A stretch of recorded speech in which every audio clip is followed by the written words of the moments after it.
Champions লিগের রাতে high voltage match, সেমিতে ওঠার লড়াই পিএসজির মুখোমুখি হবে বার্সেলোনা। আরেক কোয়ার্টার ফাইনালে বরুসিয়া ডর্টমুন্ডকে চ্যালেঞ্জ জানাবে অ্যাটলেটিকো মাদ্রিদ। দুটি ম্যাচই শুরু রাত 1টায়। চ্যাম্পিয়ন্স লিগের শেষ 8-এর লড়াই ঘরের মাঠে নির্ভর হয়ে নামবে বার্সেলোনা। প্রথম লেগে যে পিএসজির মাঠে তাদেরকে হারিয়ে এসেছে জাভির দল। নিজেদের ডেরায় 3-2 গোলে হারের পর শেষ 4-এ যেতে কঠিন চ্যালেঞ্জের মুখে পিএসজি। লা পারিসিয়ানদের প্রেরণা যোগাচ্ছেন হেড কোচ লুইস এনরিক। তার অধীনেই 2015-তে ট্রেবল জিতেছিল বার্সা। প্রথম লেগে প্রত্যাশিত ফল পাইনি, আমাদের অন্তত ড্র করা উচিত ছিল। দারুণ লড়াইয়ের পরও 3-2 ব্যবধানে হেরেছি আমরা। সেটা দিতে পারলে এই ম্যাচ জিতব। জাভির অধীনে পুরনো গৌরব ফিরে পেয়েছে বার্সেলোনা, সেটা ধরে রাখাই লক্ষ্য।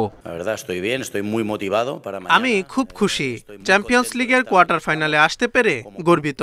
আমাদের সামনে 5 মৌসুম পর সেমিফাইনালে ওঠার সুবর্ণ সুযোগ।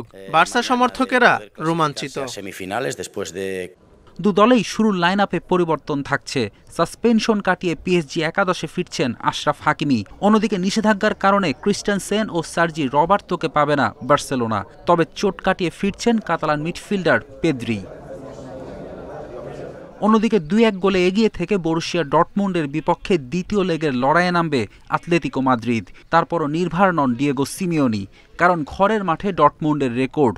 নিজেদের ডেরায় খুবই শক্তিশালী ডর্টমুন্ড, তাদেরকে রুখে দেয়া কঠিন হবে অ্যাটলেটির জন্য।